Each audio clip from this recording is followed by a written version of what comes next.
सास जैसा पति। कई औरतों की ख्वाहिश होती है कि वो सिर्फ अपने पति के साथ रहे, क्योंकि सास की झिक झिक किसे पसंद है। एकता की सास साथ नहीं रहती, सिर्फ पति और वो। लेकिन क्या है एकता की जिंदगी बिना सास के? देखिए। अरे अरे एकता, क्या है? रोज लेट उठती हो, कभी तो वक्त पर उठा करो। हाँ, लेकिन उठना क्यों है वक्त पर? 8 बजे तो उठ जाती हूँ मैं। देखो एकता, ये नहीं चलेगा। सुबह 6 बजे उठा करो। खाने में थोड़ी वैरायटी बनाओ और घर को साफ सुथरा रखो ना। अरे अरे अरे, जो मुंह में आ रहा है बोले जा रहे हो। क्या मेरा घर गंदा रहता है? कितना साफ रखती हूँ। खाने में भी हमेशा मैंने अच्छी चीजें बनाई हैं। अब फिर ये 6 बजे उठने की जिद क्यों? देखो, मैं नहीं जानता, बस 7 बजे तक घर के मंदिर में दिया जल जाना चाहिए। एकता बेचारी करती भी क्या, पति की बात माननी भी तो जरूरी होती है। एक दिन एकता सुबह पूजा करके पति को प्रसाद देने कमरे में जाती है, तो पति अपनी माँ से फोन पर बात कर रहा है। हाँ माँ, मैंने तो साफ बोल दिया, सुबह 6 बजे उठना है, नहा कर ही किचन में जाना है और 7 बजे तक मंदिर में दिया जल जाना चाहिए। आ रही होगी चाय लेकर। चलिए मैं रखता हूँ माँ, बाय। बेचारी एकता ने पति का ये रूप तो सोचा ही नहीं था। वो पति से कहती है, सुनिए, अब सारा काम हो चुका है घर पर, क्या करूं? मुझे कुछ देर के लिए मेरी सहेली सौम्या, उसके घर छोड़ दीजिए। अरे कैसी बात करती हो कि घर पर कुछ काम करने को नहीं है? होली आ रही है, बाजार से आलू ले आओ, पापड़ बनाओ, नमकीन बनाओ, दही बड़े बनाओ। सब कुछ आज ही बनाना है? अरे अब मन कर रहा है कि सहेली के घर जाऊं तो जाऊंगी ना मैं। आप नहीं ले जाएंगे तो कैब से चली जाऊंगी। अरे अरे, ये क्या बात होती है? चलो ले जाता हूँ तुम्हें, तैयार हो जाओ जल्दी से। कैब की धमकी तो ऐसे दे रही हो जैसे माँ ने दरवाजे में कैब खड़ी कर रखी हो विथ ड्राइवर। बढ़िया ही कैब वाली। हाय रे एकता की किस्मत। वो सोचती है कि सास साथ नहीं है, लेकिन पति के हाव भाव किसी अक्कड़ू सास से कम ही नहीं है। पति एकता को सहेली के घर छोड़कर कहता है, अच्छा सुनो, वक्त पर घर चली जाना और शाम को गर्मा गर्म पुलाव खाऊंगा मैं। बनाकर पहले ही मत रख देना, और हाँ, रायता भी बना लेना। हाँ जी हाँ, फिलहाल क्या मैं अंदर जा सकती हूँ? नाश्ता पेट भर करा दिया, दोपहर का खाना भी पैक कर दिया। पहले जो खाया है उसे तो पचा लो, दिन का खा लो, अभी से रात के खाने की चिंता में बाल न जल जाए कहीं। पति को एकता की बात पर गुस्सा तो बहुत आता है, लेकिन ऑफिस में देरी के कारण वो कुछ नहीं कहता। एकता सहेली के पास जाती है, जहाँ सास बहू बैठकर गप्पे लड़ा रही होती है। हाय सौम्या, नमस्ते आंटी जी। अरे वाह एकता बेटा, बड़े समय बाद देखी, कैसी हो? अच्छी हूँ आंटी जी, घर का सारा काम हो गया था, बोर हो रही थी, सोचा सौम्या से मिलती चलूं। हाँ हाँ बच्चों, तुम लोग बैठकर गप्पे लड़ाओ, मैं तुम लोगों के लिए नाश्ते पानी का इंतजाम करती हूँ। सास ये बोलकर किचन में चली जाती है। अरे एकता, कैसे आना हुआ? थोड़ी परेशान सी भी लग रही है, सब ठीक तो है ना? अरे यार, कहाँ ठीक हूँ, ना सोने मिलता है, ना अपने मन का कोई काम करने मिलता है। बस सुबह 6 बजे से किचन और रात के 12 बजे तक घर का काम। मेरी तो कमर ही टूट रही है। अरे क्यों मजाक कर रही है? तेरे तो मजे हैं, अकेली रहती है पति के साथ, न कोई सास न ससुर, न आस पड़ोस से मतलब। हम लोगों की सोच जॉइंट फैमिली है, कितनी परेशानी होती है। अरे रहने देना, वो तो दिख रहा है कि कितनी परेशान है तू। सास किचन का काम कर रही है और तू सहेली से गप्पे। ऐसा कहाँ होता है यार।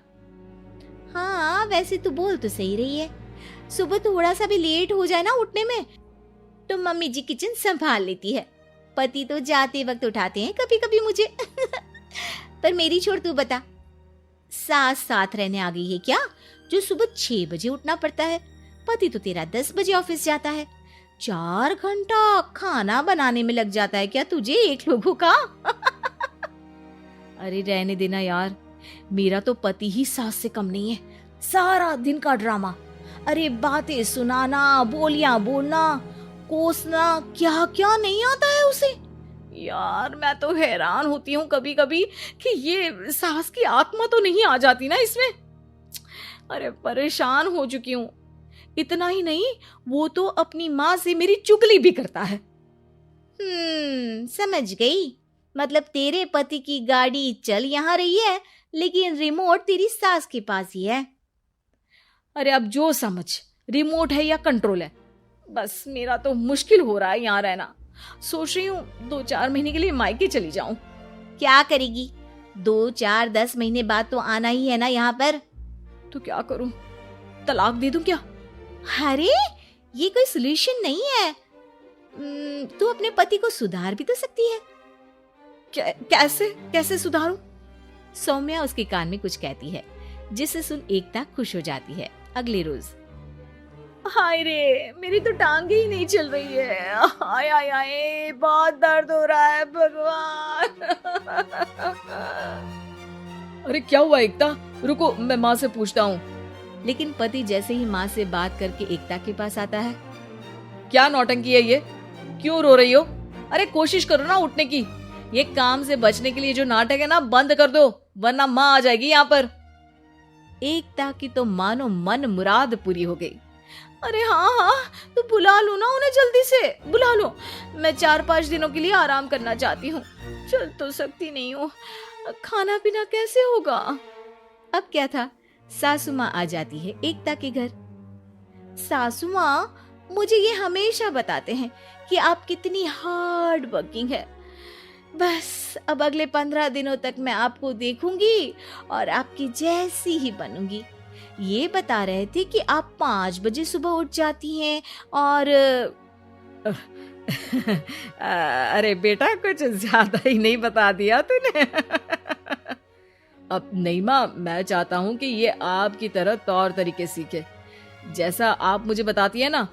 मैं तो हमेशा हॉस्टल में रहा, कभी देखा भी नहीं आपको, लेकिन मैं चाहता हूँ कि एकता पूरी आपकी कॉपी बने, घर गृहस्थी आप ही की तरह संभाले। हैं? तो अब माँ जी यही है, तो क्यों न कल से शुरू। लेकिन अगले दिन सास 9 बजे सोकर उठती है। बेचारा बेटा बाहर से खाना मंगा कर खाता है। शाम को घर आता है तो सारा घर बिखरा रहता है। अरे माँ, ये घर इतना बिखरा क्यों है? अरे वो बेटा, आज वक्त ही नहीं मिला किचन से। सुबह का नाश्ता, दिन का खाना, अब रात को तो मेरा मन ही नहीं है कुछ बनाने का, तो बाहर से ही ले आ, या दिन का जो खाना बचा है ना वही खा लेना। ओ माँ, इससे अच्छा तो एकता घर रखती है। भले ही आराम आराम से काम करती है, लेकिन आज तक मुझे बासी खाना नहीं खिलाया। खुद तो तुम 9 बजे उठी हो, वो तो फिर भी 8 बजे उठती थी। अरे बेटा, मेरे बस की नहीं है 8 बजे उठना। वो तो ना मैं झूठ बोल रही थी। मैं तो चली अपने घर। अरे कम से कम तेरे पापा मुझे सुबह की चाय खुद तो बना कर देते हैं ना। ना जी ना, मुझे नहीं रहना अपने बेटे के पास। ये बोलकर सासू माँ चली जाती है अपने घर और एकता की लाइफ फिर से सेट हो जाती है बहुत अच्छी तरह।